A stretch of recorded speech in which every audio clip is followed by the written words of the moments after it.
FIDOX. Hace unas semanas se celebró en Santiago el Festival Internacional de Cine Documental de Santiago. A mi parecer, probablemente el mejor festival de cine que se hace en toda la capital chilena. Una jornada para ver gran material de no ficción que en esta oportunidad nos dejó con varias películas que estoy muy deseoso de comentar y compartir ahora. Así que decidí hacer una videocrítica encapsulando los dos estrenos más grandes que vi durante el festival. Comenzando con Cover Up, nueva película de Laura Poitras junto a Mark Ovenhouse. Laura Poitras es una de las documentalistas norteamericanas más connotadas de este siglo. Ganadora del Oscar con uno de mis documentales favoritos, Citizenfour. Recientemente ganó el León de Oro en Venecia con su documental All the Beauty and the Bloodshed. Y esta película estaba en su mente hace ya varios años, por lo que dice el mismo contexto de la película. En esta asociación junto a Mark Ovenhouse, los dos directores se dedican a conversar con Seymour Hersh, un destacado periodista estadounidense quien por las pasadas décadas se ha dedicado al periodismo político en el país, tocando tales temas como la guerra de Vietnam y cómo Estados Unidos en general se entromete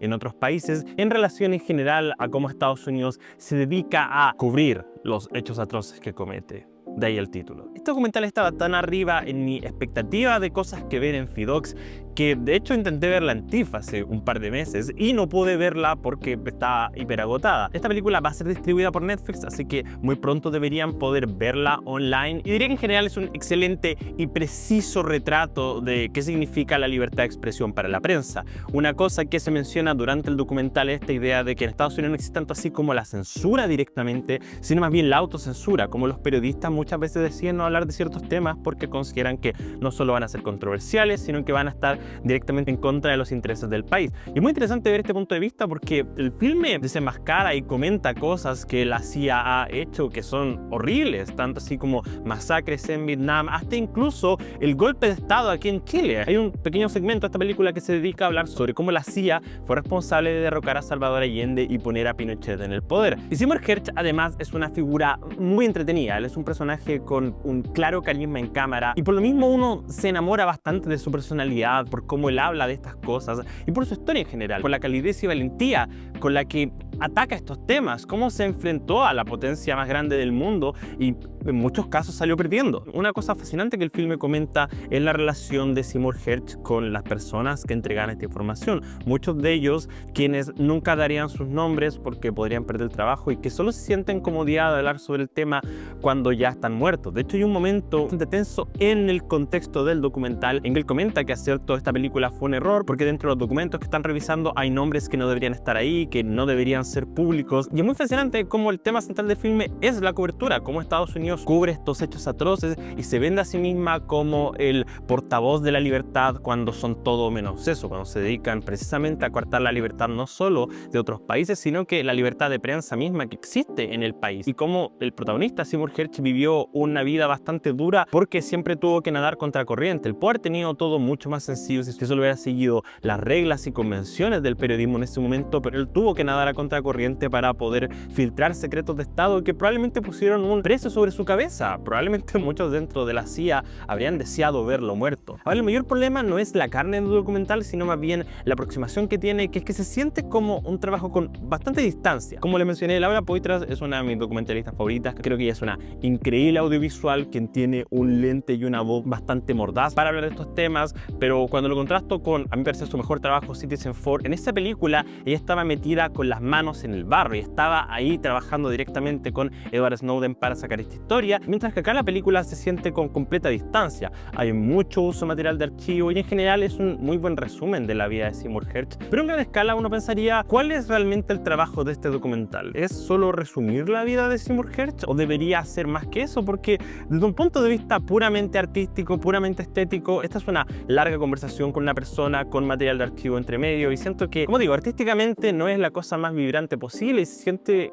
con mucha distancia, no siento la intimidad de lo que estamos viendo porque, me duele decirlo, quizás es más cercano a un reportaje que habría visto en televisión o incluso un video ensayo de YouTube que a una película documental. Y estoy muy feliz de haber visto esto en cines porque creo que verlo en cines es precisamente lo que me hace sentir incluso más apegado a la historia, pero curiosamente es algo que se siente muy en casa en streaming, lo que es triste porque es una película distribuida por Netflix, la mayoría de la gente la va a ver en Netflix, y puedo imaginar la experiencia de verlo en Netflix no tan inmersiva como verlo en una sala de cine, y pensando, sí, es decir, tiene sentido. La película tiene la vibra de ser algo distribuido por Netflix, a pesar de que Netflix no produjo esto. Netflix solo distribuye esta película, pero tiene la vibra de algo que estaría en Netflix. Como sea, quiero dejar en claro, este es un excelente documental. Creo que esta es una fantástica pieza audiovisual que captura de forma muy cálida y muy carismática la voz de uno de los periodistas más importantes del siglo XX. Y una película que siento que, en los grandes términos, realmente habla sobre la importancia del periodismo, cómo el periodismo tiene este gran rol, esta gran importancia, este gran punto de revelar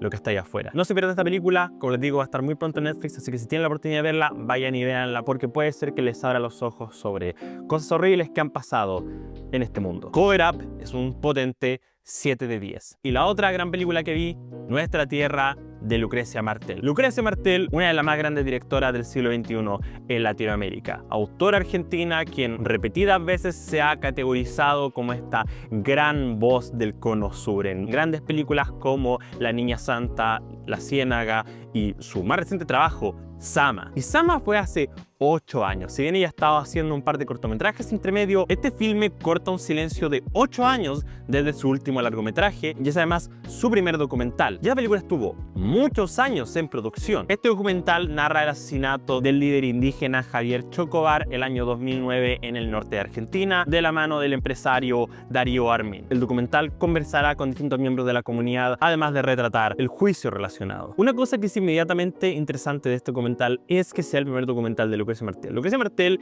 no es santa de mi devoción, siendo súper honesto. Si bien admiro mucho su trabajo y creo que es una grandiosa autora, siempre he sentido que la respeto más que realmente disfruto o mastico algo de su trabajo. Pero no porque no sea de mi gusto personal, puedo destacar el hecho de que es una de las voces más importantes de Latinoamérica. Y este documental al tiro es interesante solo por el hecho de ser su primer documental, porque en gran parte uno puede ver que ella está arrojando todo a la pared, que está usando básicamente cada elemento de un documental al mismo tiempo, lo que produce distintos resultados. Es decir, tienes material de dron, tienes conversaciones a cámara, tienes narraciones encima de metraje, tienes otras secuencias donde es una mosca en la pared. Hay distintos tipos de formatos de documental que están todos mezclados en una misma pieza. Ya se puede sentir que el ritmo sea un poco disonante, especialmente en la mediana parte de esta película. Uno de los grandes triunfos de este filme es retratar el juicio. Y acá, miren, yo soy chileno, no puedo hablar sobre cómo son los juicios en Argentina, pero hay algo muy extraño en la forma en que este juicio opera, y solo puedo pensar que así son los juicios en Argentina, o al menos en estas localidades rurales, en que por ejemplo hay una escena en que tienes a uno de los demandantes y demandados básicamente discutiendo uno a uno dentro del juicio. Hay momentos en que la retórica se pone tan poética y tan extravagante que uno piensa, ¿es esto qué? ¿Un club de poesía o es un juicio? Esto lo digo de forma muy positiva. Creo que el documental realmente se torna tenso, se torna fascinante y se torna frustrante en un buen sentido cuando se trata sobre el juicio, y se trata paradójicamente sobre la injusticia, sobre cómo pareciera ser imposible conseguir cualquier tipo de retribución en Latinoamérica, porque los empresarios, la gente con poder económico, poder político, tiene tanta ventaja sobre cualquier cosa que pueden simplemente ir y matar gente sin que nada les pase. El documental, al mismo tiempo de hablar sobre el juicio en específico, habla en general sobre la relación de esta comunidad con esta tierra. Y eso por sí mismo creo que debería haber sido más interesante, pero creo que por la forma en que chocan los tonos, uno se siente un poco desapegado de quizás el grueso de lo que la película debería ser. Porque esto me pasa y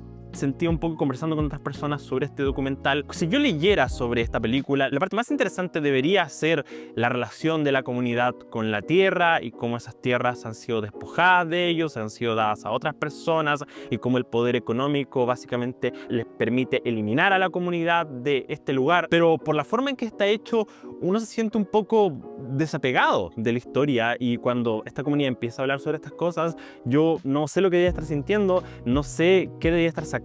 Sí hay decisiones artísticas que son bastante elocuentes, como por ejemplo la forma en que se usa el metraje con dron, la forma en que captura el paisaje de la película, el hecho de que este lugar sea básicamente el protagonista más que personas individuales y que la comunidad se sienta tan viva. Hay un ojo muy privilegiado en estas cámaras, es decir, la confianza que tuvieron que haber depositado en la directora para permitirles grabar ciertas cosas, para conversar ciertos temas y para adentrarse así de fondo en la película, es algo que no puedo sino aplaudir. Pero creo que la experiencia de hablar del filme es incluso más enriquecedora que la experiencia de verlo, porque es una película que dura dura literal 2 horas. Y de nuevo, siento que al inicio y al final, cuando el juicio es el corazón de la película, es donde más entregado estoy a su historia, pero cuando se aleja de eso y se pone a discutir sobre elementos un poco más filosóficos, siento como que estoy viendo una película distinta, que no es necesariamente peor, pero siento como varias películas intentando ser una, en donde los tonos disocian de una forma en que no creo que haya construido un resultado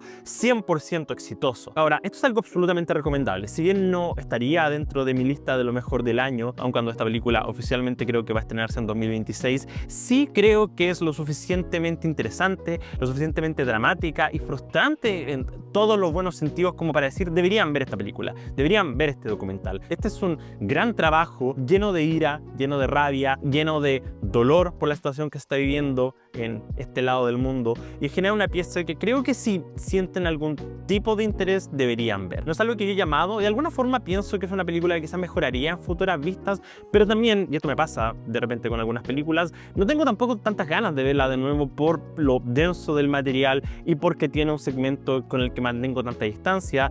Pero de nuevo, creo que esta es una gran película que definitivamente deberían ver, aun cuando no siento que me haya encantado con todas sus letras. Nuestra Tierra es un potente 6 de 10. Y esas fueron algunas de las películas que vi en Feedox. Díganme, ¿están entusiasmados por alguno de estos filmes? ¿Qué les parece? Pónganse a saber en los comentarios. Les recuerdo que pueden ver este video un poquito antes si se unen a la membresía del canal. Soy @alcoalto en Letterboxd e Instagram. Y si les gustó este video, no olviden dejar su me gusta, compartir, seguir en redes sociales y por supuesto suscribirse a Baja Frecuencia. Espero que tengan una buena noche y una very full semana. ¡Chao!